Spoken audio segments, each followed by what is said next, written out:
ألا بذكر الله تطمئن القلوب.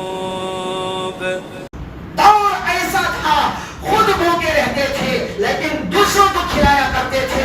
دور ایسا تھا خود کا خیال نہیں اپنے پڑوس کا خیال کرتے تھے. دور ایسا تھا گھر کے اندر کچھ پک جاتا اپنے پڑوس کو بھیج دیتے تھے تاکہ وہ بھی کھا لے. بریانی پک جاتی پڑوس کو ضرور بھیجا کرتے تھے. لیکن آج کا دور تو فیشن کا دور ہے. آج کا دور تو ایسے خود تو پیٹ بھر کے کھاتے ہیں لیکن اپنے پڑوس کا ذرہ برابر بھی خیال نہیں. الحمد لله نحمده ونستعينه ونستغفره ونؤمن به ونتوكل عليه ونعوذ بالله من شرور أنفسنا ومن سيئات أعمالنا. من يهده الله فلا مضل له ومن يضلله فلا هادي له. ونشهد أن لا إله إلا الله وحده لا شريك له.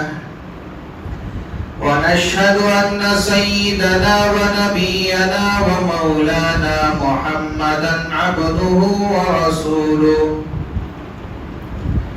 أما بعد فأعوذ بالله السميع العليم من الشيطان الرجيم. بسم الله الرحمن الرحيم. ومن يتق الله يجعل له مخرجا ويرزقه من حيث لا يحتسب. قال الله تبارك وتعالى في مقام آخر: فأما الإنسان إذا ما ابتلاه ربه فأكرمه ونعمه فيقول ربي أكرمن.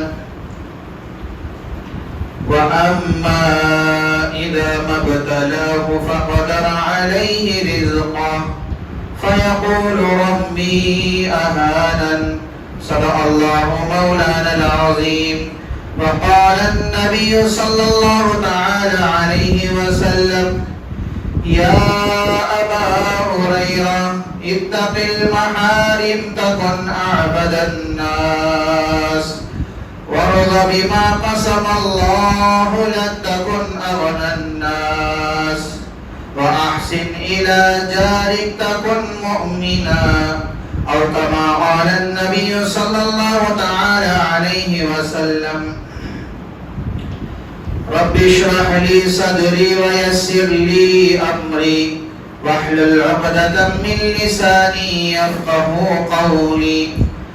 اللهم صل على محمد وعلى آل محمد كما صليت على إبراهيم وعلى آل إبراهيم إنك حميد مجيد. اللهم بارك على محمد وعلى آل محمد كما باركت على إبراهيم وعلى آل إبراهيم إنك حميد مجيد. يا ربي صل وسلم دائما أبدا على حبيبك خير الخلق كلهم.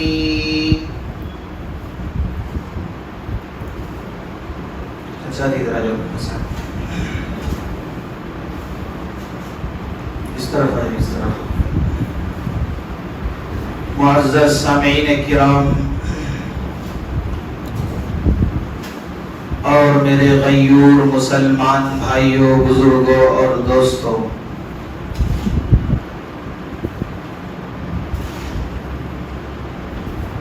دو جمعہ پہلے آپ حضرات کے سامنے ایک حدیث مبارکہ آئی تھی جس میں نبی علیہ السلام نے ارشاد فرمایا: یا ابا ہریرہ، اے ابو ہریرہ، اتق المحارم تکن اعبد الناس، حرام کردہ چیزوں سے پرہیز کیا کرو، تکن اعبد الناس، تم عبادت گزار بن جاؤ گے۔ وقال، اور اللہ کے رسول صلی اللہ علیہ وسلم نے ارشاد فرمایا، وَرْضَ بِمَا قَسَمَ اللَّهُ لَكَ، اللہ کی تقسیم پر راضی ہو جاؤ، تَكُنْ أَغْنَى النَّاسِ، تم غنی ہو جاؤ گے۔ وقال، اور اللہ کے رسول صلی اللہ علیہ وسلم نے ارشاد فرمایا، وَأَحْسِنْ إِلَى جَارِكَ، اپنے پڑوس کے ساتھ اچھا سلوک کرو، تَكُنْ مُؤْمِنًا، تم مومن ہو جاؤ گے۔ اللہ کے رسول صلی اللہ علیہ وسلم نے حضرت ابو ہریرہ رضی اللہ تعالی عنہ کو 5 نصیحتیں کی تھی۔ ان میں سے 2 نصیحتوں کے متعلق بات تفصیلی آ گئی تھی۔ تیسری بات یعنی کہ تیسری نصیحت، اللہ کے رسول صلی اللہ علیہ وسلم نے ارشاد فرمایا، یا ابا ہریرہ، اے ابو ہریرہ، احسن الی جارک، اپنے پڑوس کے ساتھ اچھا سلوک کرو، تکن مؤمنا، تم مومن ہو جاؤ گے۔ اسلام کے اندر پڑوسی کی بہت زیادہ اہمیت ہے، اور اللہ کے رسول صلی اللہ علیہ وسلم نے پڑوسی کے ساتھ حسن سلوک کرنے پر، پڑوسی کے ساتھ خیر خواہی کرنے پر، پڑوس کی مدد کرنے پر، جب پڑوس تکلیف میں ہو اس کو دلاسا دینے پر کیا ملے گا، کیا انعام اللہ عطا فرمائیں گے، کیا اجر اللہ عطا فرمائیں گے۔ اللہ کے رسول صلی اللہ علیہ وسلم نے امت کو بہت سارے فضائل بتائے ہیں، یہاں تک کہ نبی علیہ الصلوۃ والسلام نے ارشاد فرمایا، واللہ لا یؤمن، واللہ لا یؤمن، واللہ لا یؤمن، قسم خدا کی وہ مومن نہیں ہو سکتا، قسم خدا کی وہ مومن نہیں ہو سکتا، قسم خدا کی وہ مومن نہیں ہو سکتا۔ صحابہ نے پوچھا اللہ کے رسول صلی اللہ علیہ وسلم، کون آدمی مومن نہیں ہے؟ اللہ کے رسول صلی اللہ علیہ وسلم نے ارشاد فرمایا، وہ آدمی مومن نہیں ہے جو خود پیٹ بھر کے کھائے اور اس کا پڑوسی بھوکا رہے۔ دوسری حدیث میں نبی علیہ الصلوۃ والسلام نے ارشاد فرمایا، جبرائیل علیہ الصلوۃ والسلام میرے پاس مسلسل بہت ساری مرتبہ پڑوسی کے متعلق، پڑوسی کے حقوق کے متعلق بتانے کے لیے آئے۔ اتنی مرتبہ پڑوسی کے متعلق جبرائیل مجھ سے باتیں کہہ گئے ہیں، مجھے گمان ہونے لگا کہ کہیں وراثت میں پڑوسی کو بھی شامل کر لیا جائے گا۔ وراثت کس کو دی جاتی ہے؟ وراثت کسے ملتی ہے؟ وراثت کہتے ہیں میت جو چھوڑ کر جاتا ہے مال، اس کو وراثت کہتے ہیں۔ وہ عزیز و اقارب اولاد، رشتہ دار اس کو ملتی ہے۔ اللہ کے رسول صلی اللہ علیہ وسلم فرماتے ہیں کہ مجھے گمان ہونے لگا کہ کہیں وراثت کے اندر پڑوسی کو بھی شامل کر لیا جائے۔ اس سے بات یہ معلوم ہوتی ہے کہ پڑوسی کے حقوق جاننا اور اس کو ادا کرنا، اس پر عمل کرنا ایک مومن کے لیے بہت ضروری ہے۔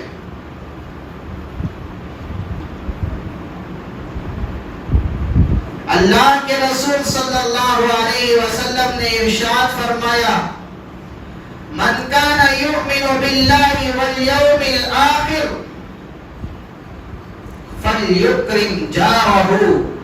اللہ کے رسول صلی اللہ علیہ وسلم ارشاد فرماتے ہیں، جو اللہ پر اور آخرت کے دن پر ایمان رکھتا ہو، فلیکرم جارہ، اس کے لیے چاہیے کہ وہ اپنے پڑوس کا اکرام کرے۔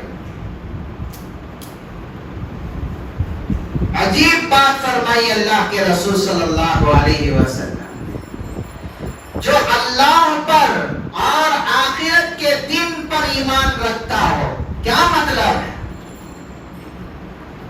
اللہ کے رسول صلی اللہ علیہ وسلم ارشاد فرماتے ہیں کہ جس آدمی کو اس کے ذہن کے اندر یہ خیال ہو قیامت کے دن اللہ کے سامنے حاضری دینا ہے، اللہ کے سامنے اپنا منہ دکھانا ہے، اللہ کے سامنے اپنا چہرہ دکھانا ہے، تو اللہ کے رسول صلی اللہ علیہ وسلم فرماتے ہیں کہ پڑوس کا اکرام کرو۔ اکرام اگر پڑوس کا کرو گے تو قیامت کے دن اللہ کے سامنے کھڑے ہونے کے لائق رہو گے۔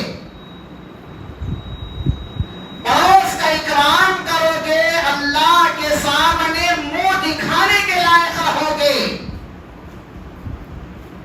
پڑوس کا اکرام اگر کرو گے، پڑوس کے ساتھ اچھا سلوک اگر کرو گے، اللہ کے سامنے کھڑے ہو کر اپنا چہرہ دکھانے کے قابل رہو گے۔ اگر پڑوس کا اکرام نہیں ہوگا، اللہ رب العزت محبت کی نظر سے نہیں دیکھیں۔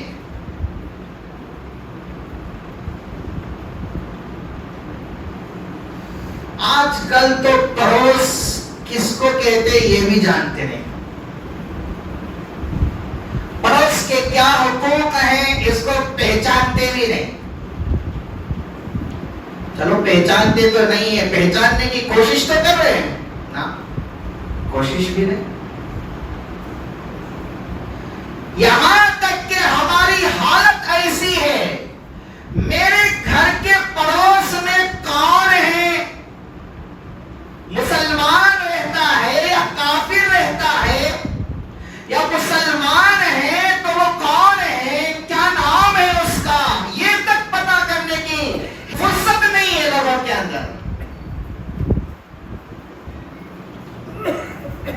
یہاں تک کہ شریعت یہ کہتی ہے کہ اگر تم اپنے گھر کے اندر کوئی اچھا سا کھانا بنا رہے ہو، گھر کے اندر اچھا سا سالن بنا رہے ہو، تو تھوڑا سا سالن زیادہ بنا لیا کرو، کہ زیادہ بنا کر تھوڑا سا اس میں اپنے پڑوس کو بھی بھیج دیا کرو۔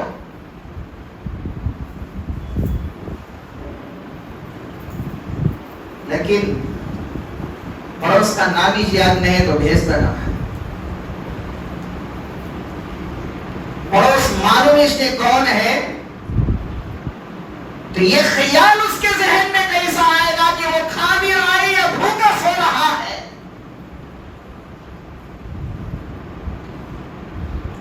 آج کا دور مہنگائی کا دور ہے، ایک مسلمان کے لیے چاہیے، اس کا حق بنتا ہے کہ میں جس گھر کے اندر رہ رہا ہوں، میں اوپر کے فلور میں ہوں، نیچے والا میرا پڑوسی ہے، اوپر گھرانے والا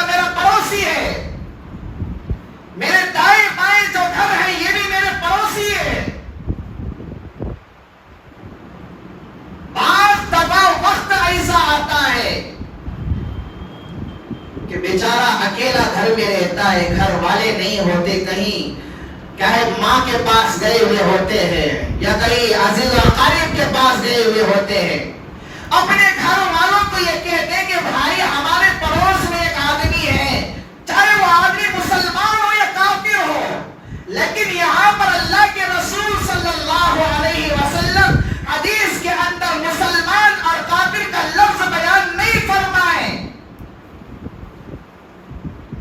اللہ کے رسول صلی اللہ علیہ وسلم ارشاد فرماتے ہیں اگر کوئی آدمی اللہ پر اور آخرت کے دن پر یعنی قیامت کے دن پر ایمان رکھتا ہو، اس کے لیے چاہیے کہ اپنے پڑوس کا وہی کرام کرے۔ یہاں پر لفظ پڑوس ہے، مومن اور کافر نہیں ہے۔ ہمارے ذہن میں یہ خیال آتا ہے کہ مومن ہے تو پڑوس ہے، کافر ہے تو پڑوس نہیں۔ چاہے وہ ہمارا پڑوسی ہمارے بازو میں رہنے والا مسلمان ہو یا کافر ہو، چاہے وہ مجوسی ہو، چاہے وہ یہودی ہو، چاہے وہ نصرانی ہو، چاہے وہ آگ کی پوجا کرنے والا ہو، چاہے وہ سورج کی پوجا کرنے والا ہو، چاہے وہ بتوں کا پوجا کرنے والا ہو، کوئی بھی ہو، لیکن میرے گھر کے بازو میں رہ رہا ہے، یہ میرا پڑوسی ہے۔ اس کے ساتھ اچھا سلوک کرنا، اس کے ساتھ اکرام کا معاملہ کرنا، اس کے ساتھ ہمدردی کا معاملہ کرنا، اس کے ساتھ خیر خواہی کا معاملہ کرنا، یہ ہمیں نبی علیہ السلام نے سکھایا ہے، یہ ہمیں شریعت نے سبق دی ہے۔ ہم اس سبق کو نہ جانتے نہ جاننے کی کوشش کرتے، بس اپنا پیٹ بھر گیا تو بس ہے، اپنے پیٹ کی فکر، اپنے گھر کی فکر، اس کے علاوہ کوئی فکر آج مسلمانوں کے اندر نہیں ہے۔ چاہے پڑوسی بھوکا سو یا کھا کر سوئے، چاہے وہ بیمار ہو، چاہے وہاں جنازہ نکلے، کوئی لینا دینا نہیں۔ یہ عمل سراسر غلط ہے۔ آج اختلافات اسی وجہ سے ہیں، آج گندا ماحول معاشرے کے اندر جو آیا ہوا ہے یہ ہمارے اسی کرتوت کی وجہ سے۔ ہمارے معاشرے کا آج ماحول اتنا گندا ہے اور ماحول ایسا بگڑا ہوا ہے، جاؤ جا کر دیکھو، ہر ایک یہ بات جانتا ہے آج کوئی غیر، کوئی کافر، کوئی مشرک مسلمان کو گھر تک نہیں دیتا۔ وجہ کیا ہے؟ وجہ کیا ہے؟ معلوم ہے مسلمان کیسے رہتے ہیں؟ دین کو چھوڑ بیٹھے، اسلام کو پس پشت ڈال دیے۔ ایک دور ایسا تھا مسلمان کے اندر ایک خیر خواہی کا جذبہ ہوتا تھا، دل کے اندر ایک تڑپ ہوتی تھی، دل کے اندر ایک کڑن ہوتی تھی، گھر کے اندر کچھ پکا، چاہے وہ تھوڑا ہو چاہے وہ زیادہ ہو، کچھ نہ کچھ اپنے پڑوس کو بھیجا کرتے تھے۔ اپنے بچوں سے کہتے تھے کہ بیٹا ادھر آؤ، یہ کھانا لے جاؤ، بازو والوں کو دے کر آؤ۔ آج تو یہ دور ہے ہی نہیں ہے۔ آج تو دور ایسا ہے آن لائن میں سب منگائیں گے، خود اکیلے بیٹھ کر کھائیں، خود مزے اڑائیں۔ لیکن شریعت یہ کہتی ہے، شریعت یہ درس دیتی ہے، یہ سبق سکھاتی ہے کہ ایک مسلمان کے لیے چاہیے کہ اپنے پڑوس کا خیال رکھے۔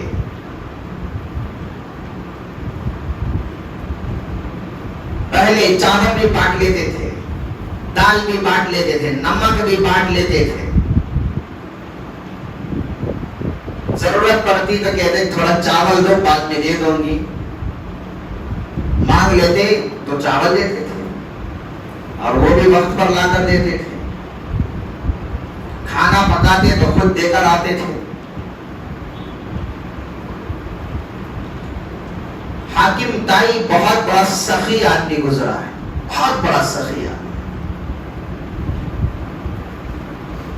علماء نے لکھا ہے کہ ایک مرتبہ ملک کے اندر قحط سالی آ گئی تھی، پورا 1 سال بارش بالکل نہیں، پورے ملک کے اندر ہریالی کہیں بھی نظر نہیں آ رہی تھی، سارا سبزہ سوکھ چکا تھا،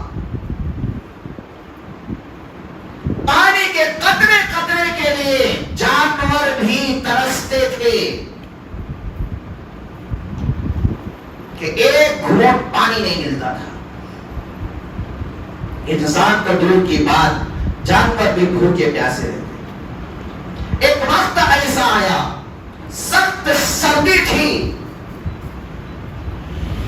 حاکم تائی کی زوجہ کہتی ہے کہ گھر کے اندر 2 بیٹے، ایک کا نام عبداللہ، ایک کا نام علی تھا، اور ان کی ایک بیٹی تھی، اور یہ تینے کے تینوں بہت بھوکے تھے، بھوک کی وجہ سے بل بلا رہے تھے۔ رات کا وقت تھا، حاکم تائی کی بیوی کہتی ہے بمشکل میں نے ان کو بہلا کر سلانے کی کوشش کی، ایک بچے کو سلا دیا، پھر تھوڑی دیر کے بعد دوسرے کو سلا دیا، تیسرے کے بعد تھوڑی دیر کے بعد تیسرے کو سلا دیا، لیکن رات بہت ہو چکی تھی۔ حاکم تائی کبھی ادھر سے ادھر، ادھر سے ادھر پھر رہے تھے، اپنی بیوی سے کہہ رہے تھے کہ زوجہ محترمہ پتہ نہیں آج مجھے نیند کیوں نہیں آ رہی، آج مجھے نیند کیوں نہیں آ رہی، میرے دل کے اندر ایک عجیب سی بے چینی ہو رہی ہے۔ تھوڑی دیر کے بعد دروازے پر کسی نے دستک دی، ابھی حیران، اتنی سخت سردی میں، اتنے رات میں کون آیا ہے دروازے پر؟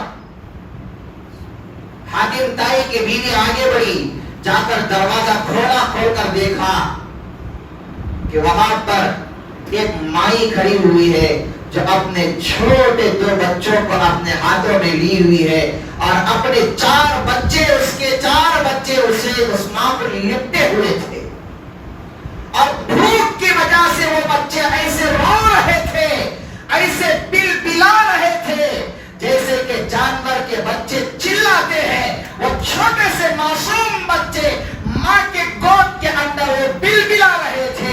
یہ حاکم تائی کی بیوی یہ منظر دیکھ کر فوراً اپنے شوہر کے پاس آتی ہے، اور آ کر کہتی ہے کہ حاکم تائی آپ کے دروازے پر آپ کی پڑوسن عورت آئی ہوئی ہے، اس کا یہ حال ہے، آپ کے اوپر اس کی امید ہے کہ حاکم تائی کے پاس میں جاؤں گی تو کچھ نہ کچھ مل جائے گا، لیکن حاکم تائی ہمارے گھر کا ماحول، ہماری گھر کی حالت آپ جانتے ہیں، ہمارے گھر کے اندر کھانے کے لیے کچھ نہیں ہے، ہمارے بچے بھی بھوکے اور پیاسے ہیں، آپ خود جانتے ہیں اتنی رات ہو گئی، بمشکل میں نے اپنے بچوں کو سلانے کی کوشش کی، میرے بچے بھوکے سو گئے ہیں، ان بچوں کو کہاں سے آپ کھلائیں گے، کہاں سے آپ پلائیں گے؟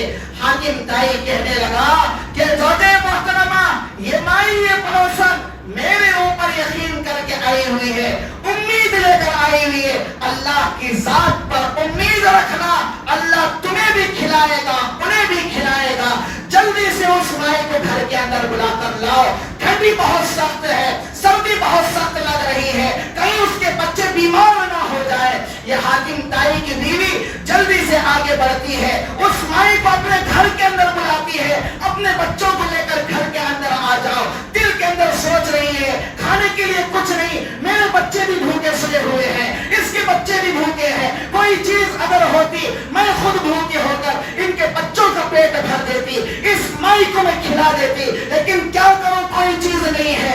حاکم تائی سوچنے لگتے ہیں کہ پڑوسن ایک عورت اتنی رات گئی ہوئی ہے، اس کے اوپر بہت بری حالت آئی ہوئی ہوگی، ترس کھایا، فوراً گھر کے باہر جا کر حاکم تائی آگ ایک طرف جلاتا ہے، جس جانور اس کے پاس جو جانور تھے ان میں سے ایک چھوٹے سے جانور کو لے کر ذبح کیا، آگ جلایا، آگ جب بھڑکنے لگی، اس جانور کا چمڑا چھیل کر، اس کا گوشت کاٹ کر، اس آگ میں بھون کر، چاقو سے اشارہ کر کے کہتا ہے کہ میرے محترم